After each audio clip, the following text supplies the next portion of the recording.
दोस्तों, स्वागत है आपका हमारे चैनल आर.के. वर्मा में। आज हम आपको तेनाली रामाकृष्ण की ऐसी नई मजेदार कहानी सुनाएंगे जो आपने अभी तक नहीं सुनी होगी, और जिसने सुनिए कमेंट बॉक्स में जरूर बताएं। दोस्तों, एक बार की बात है, राजा कृष्णदेव राय के महल में एक जादूगर आया और तरह तरह के जादू दिखाकर सबका मनोरंजन करने लगा। दरबार में मौजूद हर व्यक्ति उसके जादू को देखकर खुश हो गया। उस जादूगर को अपने जादुई करतब पर बहुत घमंड था। उसने जादू दिखाने के बाद वहां बैठे लोगों को चुनौती दी कि क्या किसी में इतना दम है कि उसे कोई जादू में हरा सके। वहां बैठा हर व्यक्ति चुपचाप एक दूसरे को सिर्फ देखता रहा। कोई भी उस जादूगर की चुनौती स्वीकार करने आगे नहीं आया। दरबार में बैठा तेनालीराम भी इन सभी चीजों को देख रहा था। जब कोई भी व्यक्ति आगे नहीं आया, तब तेनालीराम ने उठकर जादूगर की चुनौती को स्वीकार किया। तेनालीराम ने जादूगर को कहा, जो चीज मैं बंद आंखों से कर सकता हूँ, क्या तुम वो खुली आंखों से कर सकोगे? घमंडी जादूगर हंसते हुए कहा, इसमें कौन सी बड़ी बात है, मैं निश्चित खुली आंखों से कर सकता हूँ।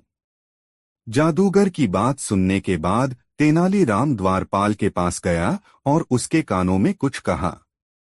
तेनाली की बात सुनकर द्वारपाल बाहर गया और अपने साथ मुट्ठी भर लाल मिर्च का पाउडर ले आया। फिर तेनाली ने अपनी आंखें बंद की और अपने आंखों पर मिर्च का पाउडर डालने लगा। मिर्च डालते वक्त तेनाली मंद मंद मुस्कुराता भी रहा। फिर थोड़ी देर बाद तेनाली ने अपनी बंद आंखों को धोया और आंखें खोलने के बाद जादूगर की तरफ देखकर बोला, अब आपको यह खुली आंखों से करना है। जादूगर ने अपनी हार मान ली और वो वहां से सिर झुकाकर चला गया। महाराज समेत दरबार में बैठा हर व्यक्ति तेनाली से खुश हो गया। महाराज ने खुश होकर तेनाली को कई उपहार भी भेंट में दिए। कहानी से सीख, कभी भी अपने प्रतिभा पर घमंड नहीं करना चाहिए। व्यक्ति का अहंकार हमेशा उसे हराता है। दोस्तों, वीडियो को लाइक जरूर कर दे और कमेंट में बताएं कहानी कैसी लगी। एक समय की बात है, बीजापुर नामक देश के सुल्तान इस्माइल आदिल शाह को यह डर सताने लगा था कि राजा कृष्णदेव उस पर हमला करके उसके देश को जीत सकते हैं। सुल्तान ने कई जगह से सुन रखा था कि राजा कृष्णदेव ने अपने साहस और वीरता से कई देशों को जीतकर अपने राज्य में मिला लिया है। इस बारे में सोचते सोचते सुल्तान के दिमाग में यह ख्याल आया कि अगर उसे अपना देश बचाना है तो राजा कृष्णदेव की हत्या करवानी होगी। सुल्तान यह काम तेनालीराम के एक करीबी दोस्त कनकराजू को सौंपता है और उसे भारी इनाम देने का लालच भी देता है। इसके बाद कनकराजू राजा के हत्या की योजना बनाकर तेनालीराम से मिलने पहुंच जाता है। तेनालीराम लंबे समय बाद अपने दोस्त को देखकर खुश होता है और उसका अपने घर में अच्छे से स्वागत करता है। तेनालीराम अपने दोस्त कनकराजू की अच्छी तरह से सेवा करता है। कुछ दिनों के बाद जब तेनालीराम किसी काम से घर से बाहर जाता है तो कनकराजू राज कृष्णदेव के पास तेनालीराम के पास संदेश पहुंचाता है कि अगर आप इस वक्त मेरे घर आएंगे तो मैं आपको अनोखी चीज दिखाऊंगा। ये चीज ऐसी है जिसे आपने कभी नहीं देखा होगा। संदेश पढ़कर राजा तुरंत तेनालीराम के घर पहुंच जाते हैं। घर के अंदर जाते समय राज कृष्णदेव अपने साथ कोई हथियार नहीं लेकर जाते और सिपाहियों को भी बाहर ही रुकने का आदेश देते हैं। राजा के घर में घुसते ही कनकराजू उन पर छुरे से वार कर देता है, लेकिन राजा कृष्णदेव बड़ी ही चतुराई से कनकराजू के वार को रोक देते हैं और अपने सिपाहियों को आवाज लगाते हैं। राजा की आवाज सुनते ही अंगरक्षक वहां पहुंच जाते हैं और कनकराजू को पकड़कर उसकी हत्या कर देते हैं।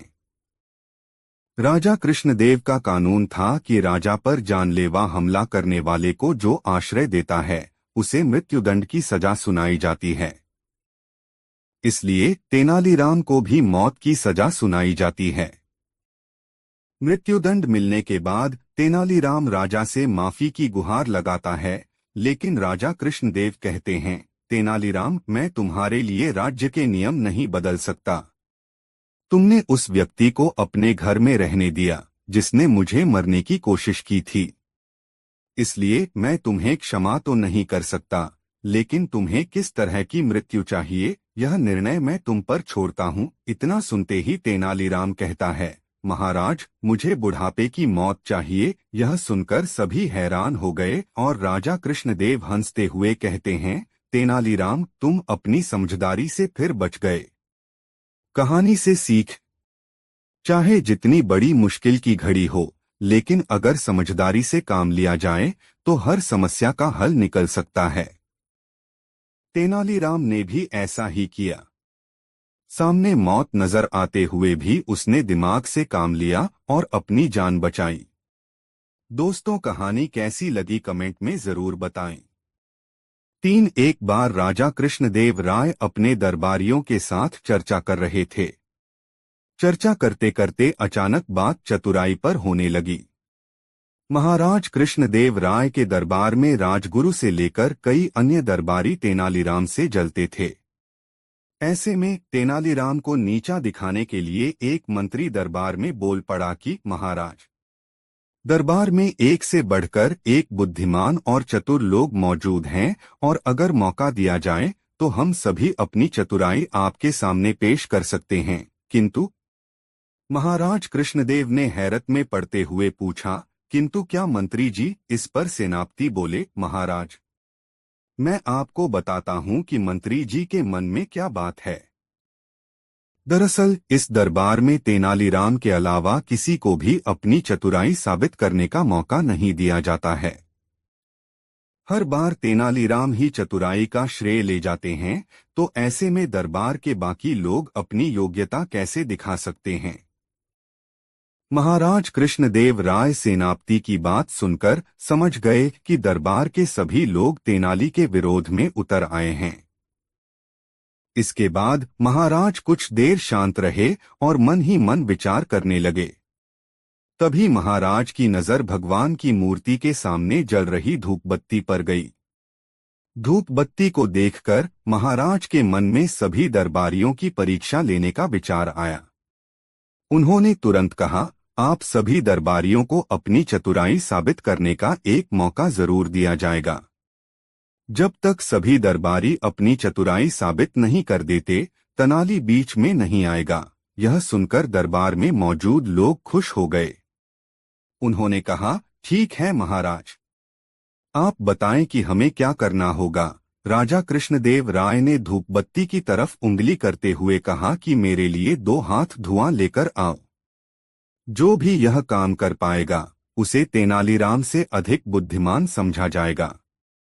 महाराज की बात सुनकर सभी दरबारी सोच में पड़ गए और आपस में चर्चा करने लगे कि यह कैसे संभव है, भला धुएं को नापा जा सकता है क्या।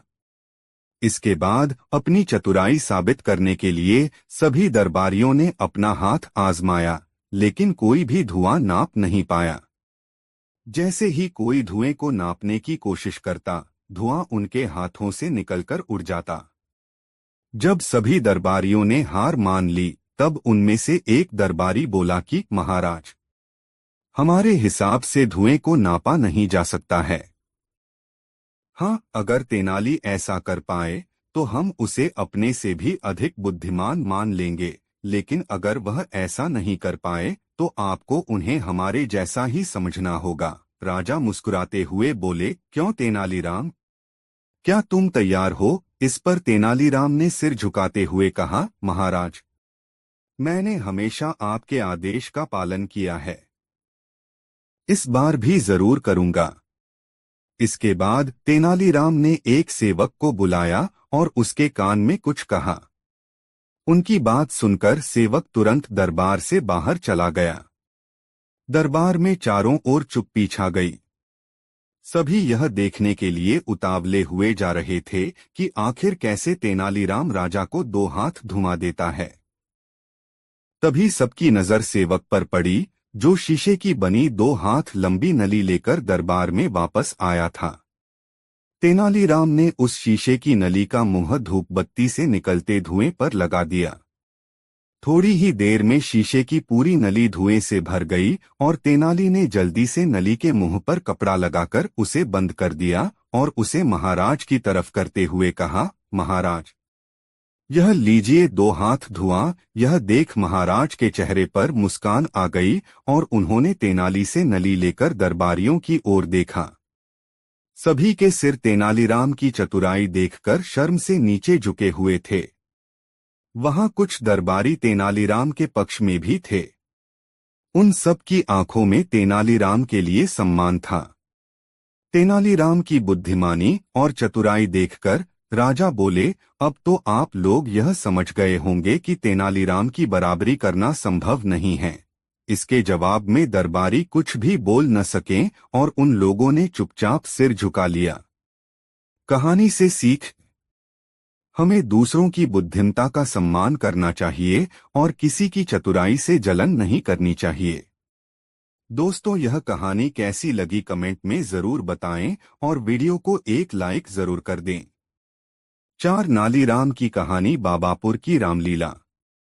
तेनालीराम हमेशा अपनी बुद्धिमत्ता से सबका मन जीतने के लिए जाने जाते थे। आए दिन राज्य पर आई किसी न किसी समस्या को सुलझाने के लिए वे अपना दिमाग लगाया करते थे।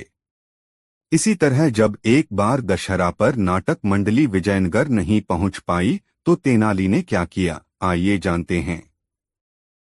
काशी की एक नाटक मंडली हमेशा दशहरे से पहले विजयनगर आया करती थी। यह नाटक मंडली विजयनगर में रामलीला किया करती थी और नगर वासियों का मनोरंजन किया करती थी। यह एक तरह से विजयनगर की संस्कृति थी और ऐसा हर साल हुआ करता था।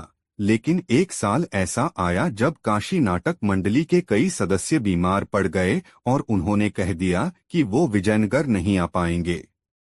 यह सुनकर महाराज कृष्णदेव राय और सारी प्रजा बहुत उदास हो गई। दशहरे को अब सिर्फ कुछ ही दिन बाकी थे और ऐसे में किसी और नाटक मंडली को बुलाकर रामलीला का आयोजन करवाना बहुत मुश्किल था। दरबार के मंत्रियों और राजगुरु ने आसपास के गांव की नाटक मंडली को बुलाने की कोशिश की, लेकिन किसी का भी आ पाना बहुत मुश्किल था। सबको निराश देख तेनालीराम ने कहा, मैं एक नाटक मंडली को जानता हूँ। मुझे यकीन है कि वो विजयनगर में रामलीला करने के लिए जरूर तैयार हो जाएंगे। तेनाली की यह बात सुनकर सब खुश हो गए। इसके साथ ही राजा ने तेनाली को मंडली बुलाने की जिम्मेदारी सौंप दी और तेनाली ने भी रामलीला की तैयारी करना शुरू कर दी। विजयनगर को नवरात्र के लिए सजाया गया और रामलीला मैदान की साफ सफाई करवाकर वहां बड़ा सा मंच बनवाया गया। उसी के साथ मैदान पर बड़ा सा मेला भी लगवाया गया। जब नगर में रामलीला होने की खबर फैली तो सारी जनता रामलीला देखने के लिए उत्सुक हो गई। रामलीला वाले दिन सभी लोग रामलीला देखने के लिए मैदान में इकट्ठे हो गए। वहीं महाराज कृष्णदेव राय, सभी मंत्रीगण और सभा के अन्य सदस्य भी वहां मौजूद थे। सभी ने रामलीला का खूब मजा उठाया। जब नाटक खत्म हो गया तो सभी ने उसकी बहुत तारीफ की। खासकर नाटक मंडली में मौजूद बच्चों की कलाकारी सभी को बहुत पसंद आई थी। महाराज सभी से इतना खुश थे कि उन्होंने पूरी नाटक मंडली को महल में खाना खाने का न्योता दे दिया। जब पूरी मंडली महल आई तो सभी ने महाराज, तेनाली और अन्य मंत्रीगण के साथ भोजन किया। इस दौरान महाराज ने तेनालीराम से पूछा कि उन्हें इतनी अच्छी मंडली कहाँ से मिली। इस पर तेनाली ने उत्तर दिया, ये मंडली बाबापुर से आई है महाराज। बाबापुर? इस जगह का नाम तो हमने कभी नहीं सुना। कहाँ है ये? महाराज ने आश्चर्य से पूछा।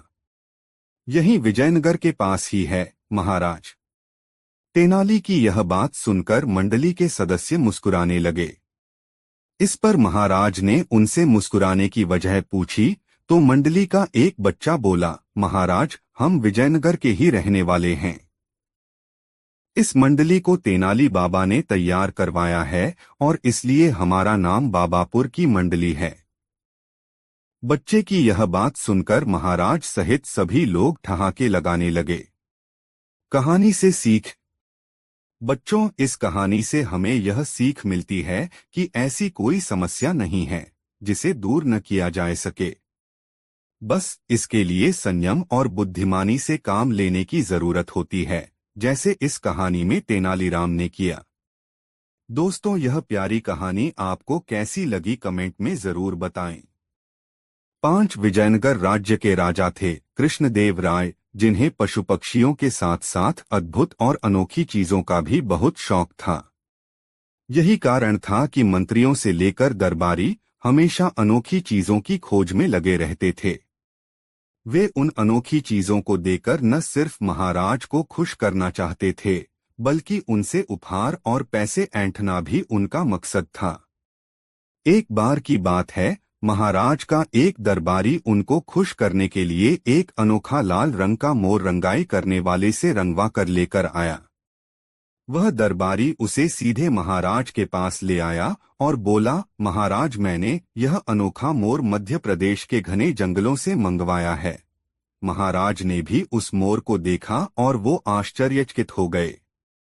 उन्होंने बोला, लाल मोर, यह तो सच में बहुत अद्भुत है और यह शायद ही कहीं मिल पाएगा। इसे मैं अपने बगीचे में बहुत ही सावधानी पूर्वक रखवाऊंगा। अच्छा, अब यह बताओ कि इसे मंगाने में तुम्हारे कितने पैसे खर्च हुए? दरबारी अपनी बढ़ाई सुनकर काफी खुश हुआ और बोला, महाराज, आपके लिए यह अनोखा मोर ढूंढने के लिए मैंने अपने 2 सेवकों को लगाया था। वो दोनों पूरे देश की यात्रा पर निकले हुए थे। कई सालों तक इस अद्भुत चीज को ढूंढते रहे। सालों की खोज के बाद अब जाकर इन्हें यह लाल रंग का मोर मिला है। इन सब में मेरे करीब 25,000 रुपए खर्च हुए हैं। यह सुनने के बाद राजा ने तुरंत कहा, दरबारी को 25,000 रुपए दे दिए जाएं। इसके साथ ही राजा ने यह भी कहा कि यह तो वो रुपए हैं जो आपने खर्च किए हैं। इसके अलावा 1 हफ्ते बाद आपको पुरस्कार भी दिया जाएगा। यह सुनकर दरबारी खुश हो गया और तेनाली की तरफ देखकर मुस्कुराने लगा। उसकी इस मुस्कुराहट से तेनाली सारी बात समझ गया, लेकिन उसने मौके को देखकर चुप रहना ही सही समझा। तेनाली यह भी जानता था कि लाल रंग का मोर कहीं भी नहीं पाया जाता है। वो समझ चुका था कि यह दरबारी की कोई चाल है। उसके अगले ही दिन तेनाली ने उस रंगाई करने वाले व्यक्ति को ढूंढ निकाला जिसने मोर को लाल रंग से रंगा था। तेनाली उसके पास 4 और मोर लेकर गया और उसे रंगवाकर दरबार में ले आया। उसने दरबार में कहा, महाराज, हमारे दरबारी दोस्त 25,000 में बस एक ही मोर लेकर आए थे, लेकिन मैं 50,000 में उससे भी सुंदर 4 मोर लेकर आया हूँ। राजा उन मोर को देखकर आकर्षित हो गए, क्योंकि वो मोर सच में काफी सुंदर और सुर्ख लाल थे। इसके बाद राजा ने तेनाली को 50,000 रुपए देने का आदेश दिया। यह सुनते ही तेनाली ने दरबार में बैठे एक आदमी की तरफ इशारा करते हुए कहा, इस इनाम का हकदार मैं नहीं बल्कि यह कलाकार है। इसी कलाकार ने नीले मोर को लाल रंग में बदला है। यह किसी भी चीज के रंग को बदल सकता है, इसमें यह कला है। यह सुनते ही महाराज सब कुछ समझ गए कि दरबारी ने उन्हें ठगने की कोशिश की है। राजा ने तुरंत दरबारी को दिए गए 25,000 लौटाने का आदेश दिया और साथ ही 5,000 का जुर्माना भी लगाया। इसके साथ ही उसने कलाकार को पुरस्कार भी दिया। कहानी से सीख। बच्चों, देखा जाए तो इस कहानी में 2 सीख है। पहली कि कभी भी लालच नहीं करना चाहिए और दूसरी बात कि कभी भी किसी खूबसूरत चीज को देख जल्दबाजी में फैसला नहीं करना चाहिए। दोस्तों, वीडियो को लाइक जरूर कर दें। एक बार राजा कृष्णदेवराय दरबार में बैठे मंत्रियों के साथ विचार विमर्श कर रहे थे कि तभी एक व्यक्ति उनके सामने आकर कहने लगा, महाराज, मेरे साथ न्याय करें। मेरे मालिक ने मुझे धोखा दिया है। इतना सुनते ही महाराज ने उससे पूछा, तुम कौन हो और तुम्हारे साथ क्या हुआ है? अन्नदाता, मेरा नाम नामदेव है। कल मैं अपने मालिक के साथ किसी काम से एक गांव में जा रहा था। गर्मी की वजह से चलते चलते हम थक गए और पास में स्थित एक मंदिर की छाया में बैठ गए। तभी मेरी नजर एक लाल रंग की थैली पर पड़ी जो कि मंदिर के एक कोने में पड़ी हुई थी। मालिक की आज्ञा लेकर मैंने वो थैली उठा ली। उसे खोलने पर पता चला कि उसके अंदर बेर के आकार के 2 हीरे चमक रहे थे। हीरे मंदिर में पाए गए थे, इसलिए उन पर राज्य का अधिकार था। परंतु मेरे मालिक ने मुझसे ये बात किसी को भी बताने से मना कर दिया और कहा कि हम दोनों इसमें से एक एक हीरा रख लेंगे। मैं अपने मालिक की गुलामी से परेशान था, इसलिए मैं अपना काम करना चाहता था, जिसके कारण मेरे मन में लालच आ गया। हवेली आते ही मालिक ने हीरे देने से साफ इनकार कर दिया। यही कारण है कि मुझे इंसाफ चाहिए। महाराज ने तुरंत कोतवाल को भेजकर नामदेव के मालिक को महल में पेश होने का आदेश दिया। नामदेव के मालिक को जल्द ही राजा के सामने लाया गया। राजा ने उससे हीरों के बारे में पूछा तो वह बोला, महाराज, ये बात सच है कि मंदिर में हीरे मिले थे, लेकिन मैंने वो हीरे नामदेव को देकर उन्हें राजकोष में जमा करने को कहा था। जब वह वापस लौटा तो मैंने उससे राजकोष की रसीद मांगी तो वह आनाकानी करने लगा। मैंने जब इसे धमकाया तो ये आपके पास आकर मनगढ़ंत कहानी सुनाने लगा। अच्छा, तो ये बात है, महाराज ने कुछ सोचते हुए कहा। क्या तुम्हारे पास इस बात का कोई सबूत है कि तुम सच बोल रहे हो? अन्नदाता, अगर आपको मेरी बात पर यकीन नहीं तो आप मेरे दूसरे तीनों नौकरों से पूछ सकते हो। वो उस वक्त वहीं थे। उसके बाद तीनों नौकरों को राजा के सामने लाया गया। तीनों ने नामदेव के खिलाफ गवाही दी। महाराज तीनों नौकरों और मालिक को वही बिठाकर अपने विश्राम कक्ष में चले गए और सेनापति तेनालीराम महामंत्री को भी इस विषय में बात करने के लिए वहां बुलवा लिया। उनके पहुंचने पर महाराज ने महामंत्री से पूछा, आपको क्या लगता है, क्या नामदेव झूठ बोल रहा है? जी महाराज, नामदेव ही झूठा है। उसके मन में लालच आ गया होगा और उसने हीरे अपने पास ही रख लिए होंगे। सेनापति ने गवाहों को झूठा बताया। उसके हिसाब से नामदेव सच बोल रहा था।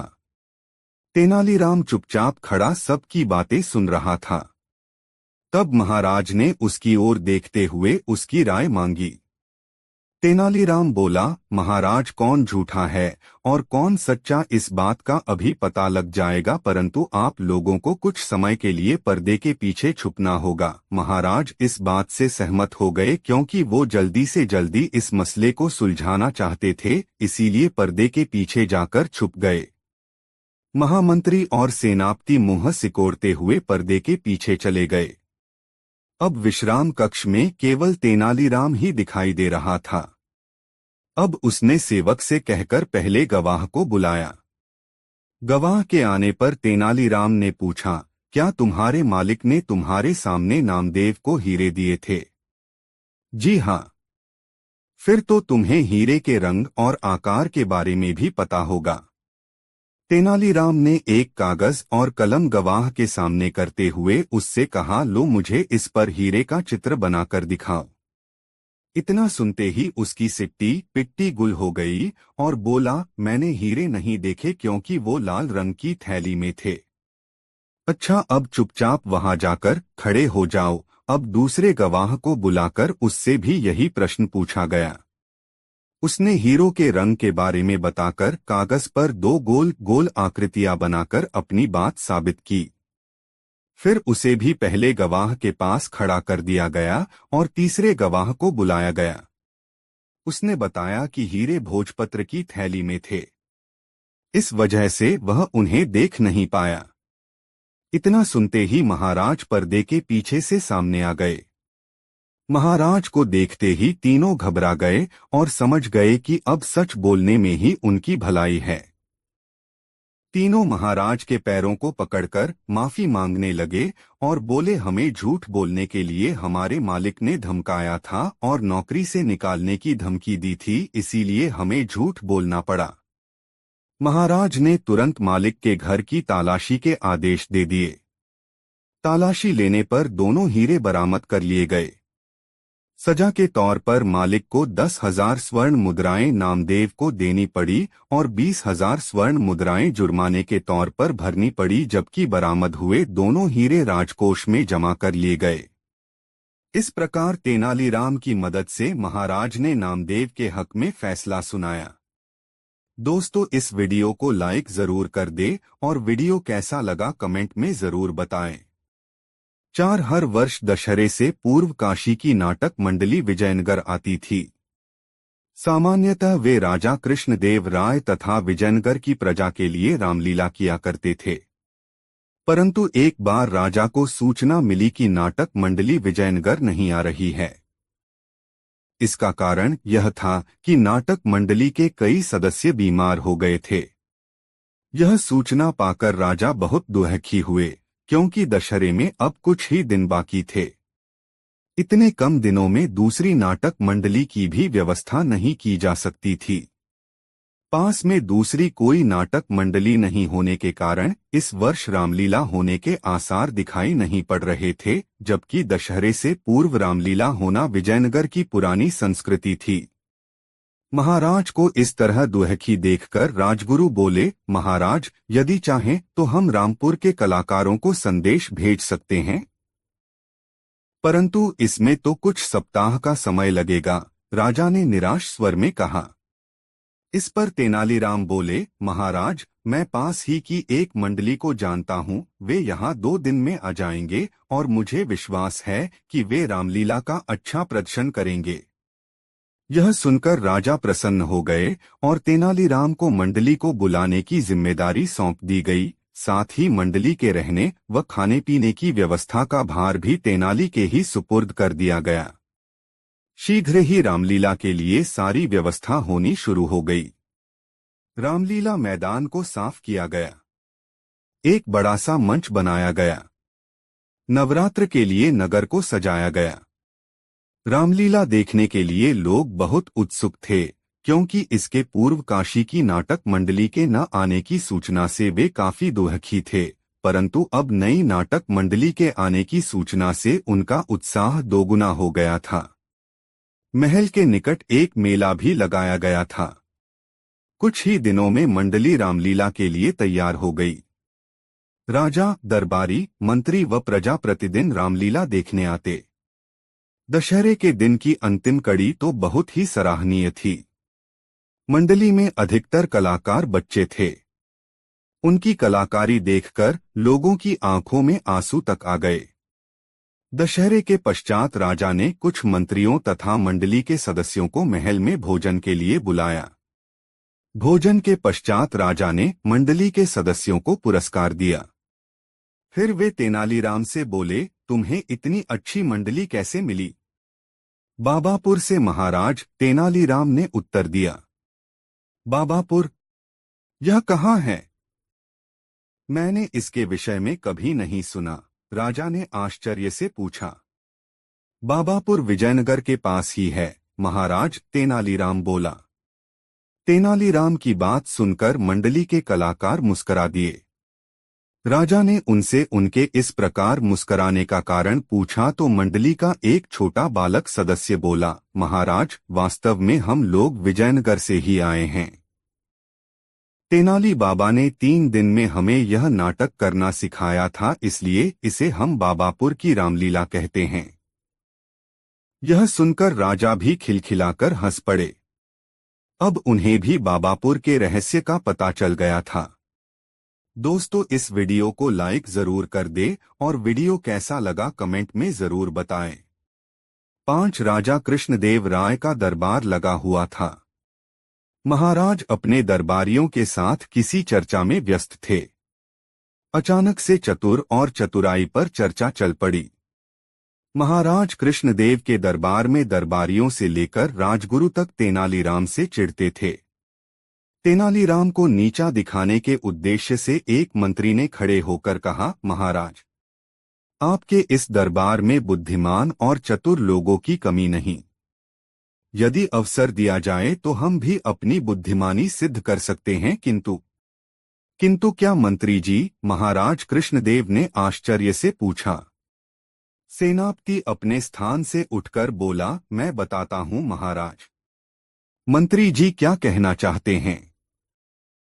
तेनालीराम के सामने किसी भी दरबारी को अपनी योग्यता सिद्ध करने की प्राथमिकता नहीं दी जाती। हर मामले में तेनालीराम आगे अड़कर चतुराई का श्रेय स्वयं ले जाते हैं। जब तक अन्य लोगों को अवसर नहीं मिलेगा, वे अपनी योग्यता कैसे सिद्ध करेंगे? सेनापति की बात सुनकर महाराज समझ गए कि सभी दरबारी तेनालीराम के विरोध में हैं। महाराज कुछ क्षण के लिए शांत होकर सोचने लगे।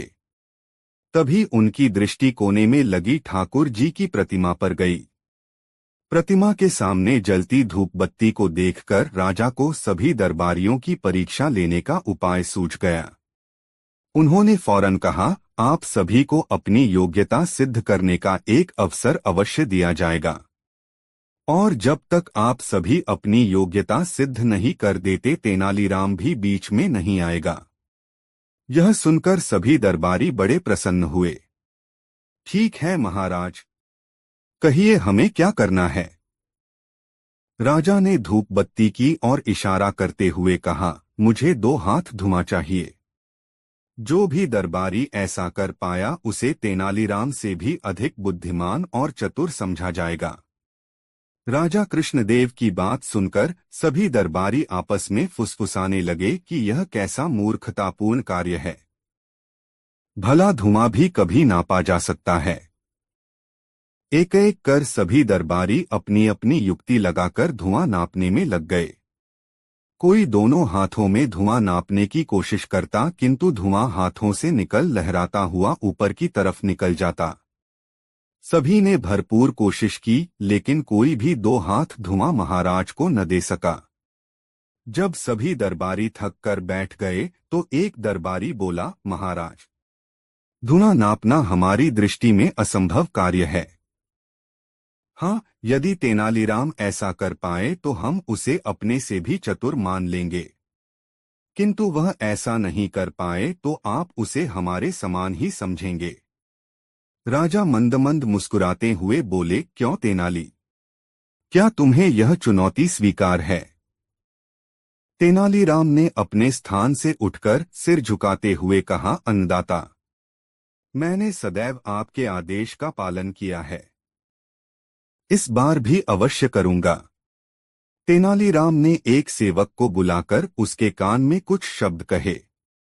सेवक तुरंत दरबार से चला गया। अब तो दरबार में सन्नाटा छा गया। सभी यह देखने के लिए उत्सुक थे कि कैसे तेनालीराम राजा को 2 हाथ धुआं देता है। तभी सेवक शीशे की बनी 2 हाथ लंबी नली लेकर दरबार में हाजिर हुआ। तेनालीराम ने उस नली का मुंह धूप बत्ती से निकलते धुएं पर लगा दिया। थोड़ी ही देर में शीशे की नली धुएं से भर गई और तेनाली ने नली के मुहर पर कपड़ा लगा दिया और उसे महाराज की ओर करते हुए कहा, महाराज ये लीजिए 2 हाथ धुआं। यह देख महाराज के चेहरे पर मुस्कुराहट आ गई और उन्होंने तेनाली से नली ले ली और दरबारियों की तरफ देखा। सबके सिर नीचे झुके हुए थे, लेकिन दरबार में कुछ दरबारी ऐसे भी थे जो तेनालीराम के पक्ष में थे। उन सब की आंखों में भी तेनाली के लिए प्रशंसा के भाव थे। तेनालीराम की बुद्धिमानी और चतुराई देख राजा बोले, अब तो आप मान गए होंगे कि तेनालीराम की बराबरी कोई नहीं कर सकता। दरबारी भला क्या बोलते, वो सब चुप सुनते रहे। दोस्तों, ऐसी और मजेदार कहानी सुनने के लिए हमारे चैनल RK वर्मा को सब्सक्राइब जरूर कर ले और इस वीडियो को अपने दोस्तों को जरूर शेयर करें। वीडियो देखने के लिए धन्यवाद। एक दिन खोजा एक बड़ी सी नदी के किनारे अकेला बैठा था। इतने में 2 मोटे ताजे आदमी वहां आ पहुंचे। नदी पर पल नहीं था। दोनों खोजा से प्रार्थना करने लगे। भाई हम दोनों राजधानी के बड़े सेठ हैं। अगर आप हमें अपनी पीठ पर बैठाकर नदी पार करा दें तो हम आपको 1-1 रुपया देंगे। खोजा बोला, नदी का बहाव बहुत तेज है, पानी काफी गहरा है। अगर मैं या आप दोनों बह गए तो क्या होगा? कोई बात नहीं भाई, व्यापारियों के लिए जान से ज्यादा पैसों की कीमत है। एक सेठ ने कहा, इस बात की चिंता मत करो भाई, अगर हम नदी में बाह भी गए तो आपको दोषी नहीं ठहराएंगे। दूसरा सेठ पहले का समर्थन करता हुआ बोला। खोजा कुछ सोच में पड़ गया। तभी पहला सेठ बोला, और रहा आपको डूबने या बहने का सवाल, तो भाई मेरे आप जैसे गरीब आदमी का जीना मरना तो लगा ही रहता है। बिना पैसे धेले तो आप यूं भी मरे हुए आदमी के समान ही हैं। हाँ, हमें नदी पार करवाने में अगर आप कामयाब हो गए तो आपकी जेब में 2 रुपए आ जाएंगे। कल्पना करो इन 2 रुपयों से तुम्हारा कितना काम निकलेगा। खोजा को उन सेठों की बातें सुनकर बड़ा दुख पहुंचा। उसने महसूस किया कि दोनों सेठ महास्वार्थी हैं, मुझसे मदद मांग रहे हैं, पर मेरे मरने जीने की इन्हें तनिक भी चिंता नहीं है। खोजा ने पक्का इदारा कर लिया कि इन सेठों को सबक जरूर सिखाना चाहिए। इन्हें बता ही दूं कि मरना कैसा होता है। तब उसने सेठों से कहा, जब आप इतनी जिद कर रहे हैं तो ठीक है, मैं आपको नदी पार करने के लिए तैयार हूं। उसने एक सेठ को नदी पार करा दी और उससे 1 रुपया वसूल कर लिया। जब दूसरे सेठ को पीठ पर लादकर मझधार में पहुंचा तो जानबूझकर फिसल गया और नदी में गिर गया। सेठ भी नदी में बह गया। यह देखकर उस पार खड़ा सेठ फूट फूट कर रोने लगा। खोजा भी उस पार पहुंचकर रोने लगा और मातम मनाने लगा। यह देखकर सेठ चकित होकर उससे पूछा, मैं तो अपने साथी की मौत पर रो रो कर मातम मना रहा हूं, तुम क्यों रो रहे हो भाई? खोजा बोला, मैं तो अपने दूसरे रुपए का मातम मना रहा हूं, क्योंकि नदी में सेठ के साथ वह भी बह गया है। आप ही ने तो कहा था कि रुपए से बढ़कर दुनिया में और कोई चीज नहीं होती। दोस्तों, वीडियो कैसा लगा कमेंट में जरूर बताएं। एक दिन बादशाह और खोजा हाथी पर चढ़कर नदी किनारे सैर करने को निकले। रास्ते में उन्होंने एक शराबी को देखा जो नशे में झूम रहा था। हाथी को देखकर शराबी ने लड़खड़ाती आवाज में बादशाह और खोजा की ओर देखते हुए पूछ लिया, ओ हाथी वाले, क्या अपना यह हाथी बेचेगा? बेचे तो इसका दाम बता। उसकी ऐसी हालत देखकर खोजा ने बादशाह से कहा, चलते रहिए जहांपना, यह आदमी नशे में धुत है। अभी यह हाथी खरीदने की बात कर रहा है, थोड़ी देर में आपको और मुझे भी खरीदने की बात करने लगेगा। शराब चीज ही ऐसी होती है। यह सुनकर बादशाह ने कहा, लेकिन खोजा, मैं इसे इसकी बेअदबी की सजा तो जरूर दूंगा। मेरे शहर में लोग शराब जैसी गंदी चीज भी पीते हैं, यह मुझे आज पता चला। मैं कल ही हुक्म दे दूंगा कि ऐसे लोग जो शराब पीते हैं उनकी खोज की जाए। मैं ऐसे लोगों को शहर से निकाल दूंगा, फिर जाकर मरें किसी और राज्य में। अगले दिन उस शराबी को होश आया तो उसके पड़ोसियों ने उसे रात के वाकये की इत्तिला दी। सुनकर उस शराबी का हाल बेहाल हो गया। भागा भागा पहुंचा खोजा के घर। बोला, हुजूर, मुझे बादशाह हुजूर के गुस्से से किसी तरह बचा लीजिए। वह या तो कैदखाने में डलवा देंगे या फिर शहर से निकाल देंगे। मैं मारा जाऊंगा हुजूर, मेहरबानी करके किसी तरह बचा लीजिए। खोजा गरीबों के प्रति बहुत मेहरबान था। उसने उससे कहा, देखो, तुम एक गरीब आदमी हो, तुमने गुनाह तो बहुत किए हैं, लेकिन उस वक्त चूंकि तुम नशे में थे, इसलिए मैं तुम्हें बादशाह के गुस्से से निजात दिलाने की कोशिश कर दूंगा। एक बात तो तुम भी जानते होंगे कि इस्लाम में शराब पीना हराम की बात माना जाता है। अब तुम मुझसे दिल से यह वादा करो कि आगे से इस मुराद चीजों का इस्तेमाल कभी नहीं करोगे। शराबी ने कान पकड़कर तौबा की। ठीक 2 घंटे बाद दरबार लगने पर एक सिपाही भेजकर उस शराबी को तलब किया। जब वह पहुंचा तो बादशाह ने पूछा, क्यों भाई, क्या हाथी नहीं खरीदोगे? शराबी ने नीचे गिरकर जमीन से अपनी नाक रगड़ी, फिर दोनों हाथ जोड़कर बोला, जहां पना, हाथी खरीदने वाला ताजिर तो रात को कूच कर गया। वह तो एक दलाल था। उसका जवाब सुनकर बादशाह की हंसी छूट गई। बोला, जाओ, माफ किया, लेकिन यह तो बताओ कि ऐसा कहने को तुम्हें किसने कहा था? शराबी ने धीरे से अपनी उंगली खोजा की तरफ उठा दी। दोस्तों, यह कहानी कैसी लगी कमेंट में जरूर बताएं। 3 बीरबल एक ईमानदार तथा धर्मप्रिय व्यक्ति था। वह प्रतिदिन ईश्वर की आराधना बिना नागा किया करता था। इससे उसे नैतिक व मानसिक बल प्राप्त होता था। वह अक्सर कहा करता था कि ईश्वर जो कुछ भी करता है मनुष्य के भले के लिए ही करता है। कभी कभी हमें ऐसा लगता है कि ईश्वर हम पर कृपादृष्टि नहीं रखता, लेकिन ऐसा होता नहीं। कभी कभी तो उसके वरदान को भी लोग शाप समझने की भूल कर बैठते हैं। वह हमको थोड़ी पीड़ा इसलिए देता है ताकि बड़ी पीड़ा से बच सकें। एक दरबारी को बीरबल की ऐसी बातें पसंद न आती थीं। एक दिन वही दरबारी दरबार में बीरबल को संबोधित करता हुआ बोला, देखो, ईश्वर ने मेरे साथ क्या किया। कल शाम को जब मैं जानवरों के लिए चारा काट रहा था तो अचानक मेरी छोटी उंगली कट गई। क्या अब भी तुम यही कहोगे कि ईश्वर ने मेरे लिए यह अच्छा किया है? कुछ देर चुप रहने के बाद बोला बीरबल, मेरा अब भी यही विश्वास है, क्योंकि ईश्वर जो कुछ भी करता है मनुष्य के भले के लिए ही करता है।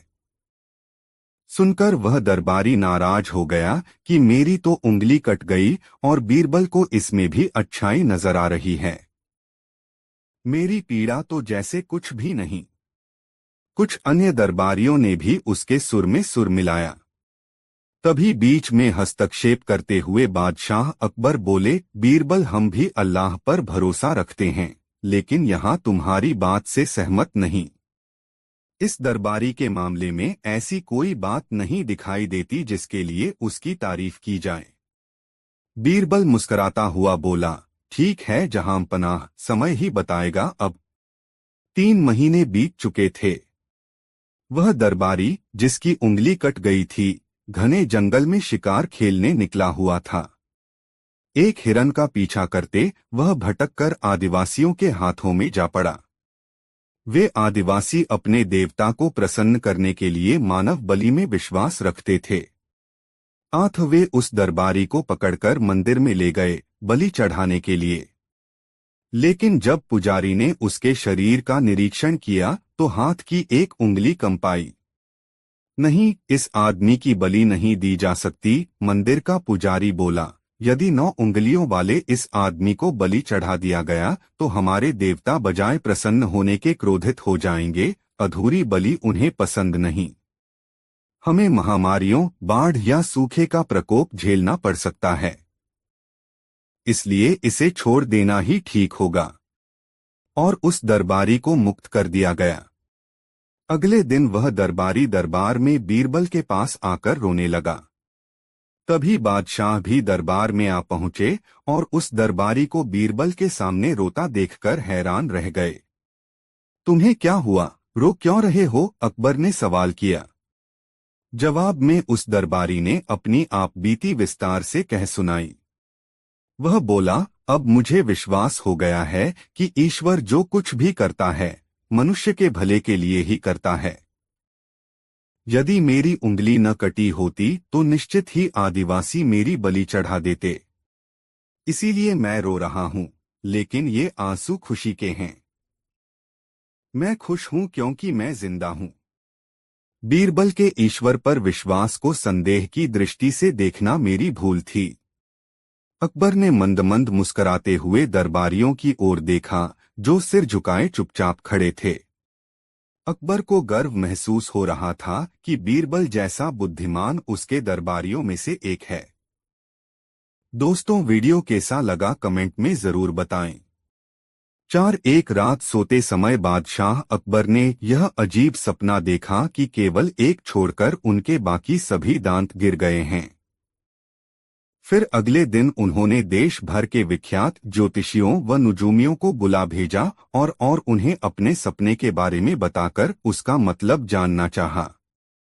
सभी ने आपस में विचार विमर्श किया और एक मत होकर बादशाह से कहा, जहां पनाह, इसका अर्थ यह है कि आपके सारे नाते रिश्तेदार आपसे पहले ही मर जाएंगे।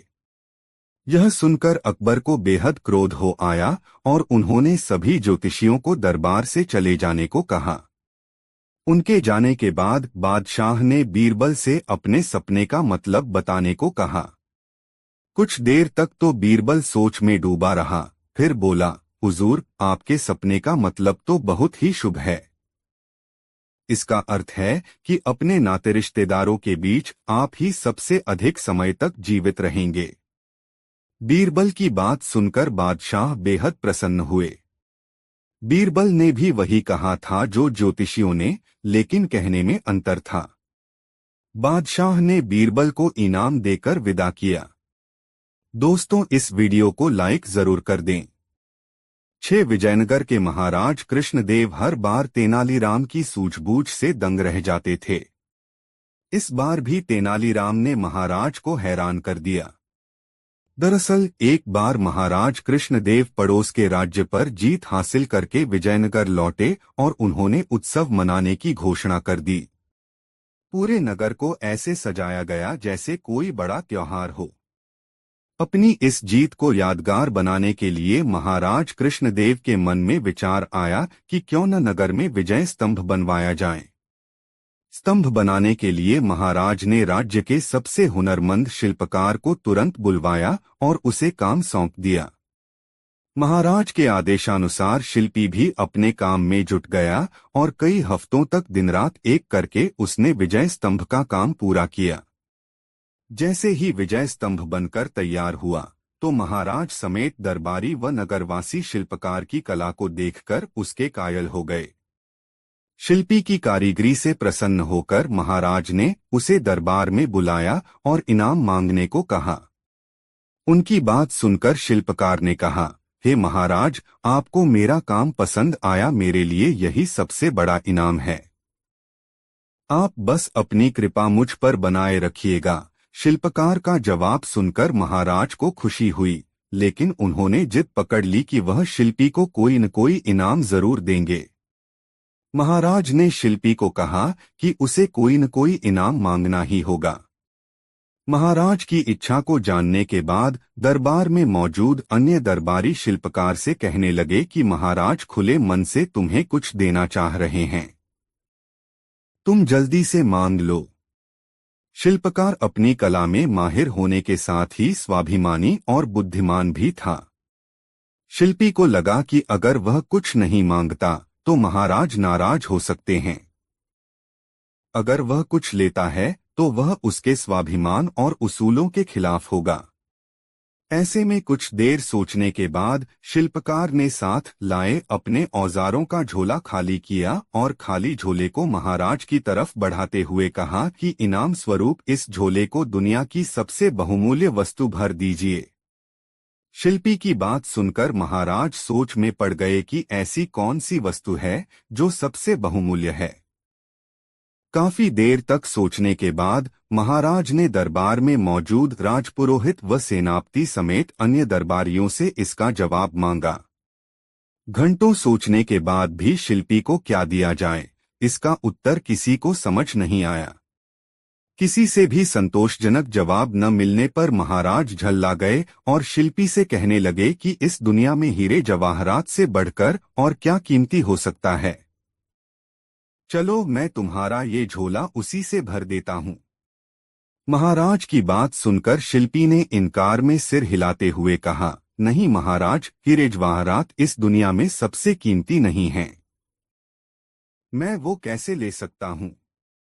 संयोगवश उस दिन तेनालीराम दरबार में मौजूद नहीं थे। किसी से भी समस्या का समाधान न मिलने पर महाराज ने तुरंत तेनालीराम को बुलाने का आदेश दिया। महाराज का संदेश मिलते ही तेनालीराम तुरंत दरबार की ओर निकल पड़े। रास्ते में ही सेवक ने तेनालीराम को महाराज की चिंता का कारण बता दिया। दरबार पहुंचते ही तेनालीराम ने सबसे पहले महाराज को प्रणाम किया और फिर सभा में मौजूद अन्य लोगों का अभिवादन किया। महाराज की व्याकुलता को देखते हुए तेनालीराम ने सभा में ऊंची आवाज में कहा, जिसे भी सभा में दुनिया की सबसे बहुमूल्य वस्तु चाहिए वह सामने आए। तेनालीराम की बात सुनकर शिल्पी आगे आया और अपना खाली झोला तेनालीराम की ओर बढ़ा दिया। शिल्पकार से झोला लेकर तेनालीराम ने उसके मुंह को खोला और हवा में 3 से 4 बार ऊपर नीचे हिलाकर थैले के मुंह को बांध दिया। इसके बाद तेनालीराम ने झोला शिल्पी की ओर बढ़ाते हुए कहा कि अब आप यह झोला ले सकते हैं, क्योंकि मैंने इसमें दुनिया की सबसे कीमती वस्तु भर दी है। शिल्पकार ने भी झोला थामते हुए तेनालीराम को प्रणाम किया और फिर महाराज से अनुमति लेते हुए औजार उठाकर सभा से चला गया। यह दृश्य देखकर सभा में मौजूद सभी लोग अचंभित रह गए। महाराज ने उत्सुकता जताते हुए तेनालीराम से पूछा कि शिल्पी को खाली झोला देने के बावजूद भी वह बिना कुछ कहे ही क्यों चला गया। इससे पहले उसने हीरे जवाहरात जैसे कीमती सामान को बहुमूल्य मानने से इनकार कर दिया था। महाराज की उत्सुकता व दरबारियों के चेहरे पर प्रश्न चिन्ह को देखते हुए तेनालीराम ने कहा, हे महाराज, वह झोला खाली बिल्कुल भी नहीं था, क्योंकि उसमें दुनिया की सबसे बहुमूल्य वस्तु यानी हवा भरी हुई थी। इस दुनिया में हवा से कीमती और क्या हो सकता है, जिसके बिना हम जीवित नहीं रह सकते। तेनालीराम का जवाब सुनकर महाराज खुश हो हुए और उसकी पीठ थपथपाने लगे। तेनालीराम की बुद्धिमता से प्रसन्न होकर महाराज ने उसे इनाम स्वरूप अपने गले से एक कीमती मोतियों की माला निकालकर पहना दी। कहानी से सीख। इस कहानी से 2 सीख मिलती है। पहली यह कि धन से स्वाभिमान नहीं खरीदा जा सकता। दूसरी यह कि दुनिया में सबसे कीमती हवा है, जिसका मूल्य कोई नहीं चुका सकता। हमें यह मुफ्त मिलती है, इसलिए हम इससे कीमती दौलत को समझ लेते हैं। दोस्तों, ये प्यारी कहानी आपको कैसी लगी कमेंट में ज़रूर बताएं। ऐसी और नई मज़ेदार कहानी सुनाने के लिए हमारे चैनल आरके वर्मा को सब्सक्राइब ज़रूर कर ले और यह वीडियो अपने मित्रों को ज़रूर शेयर करें। वीडियो देखने के लिए धन्यवाद।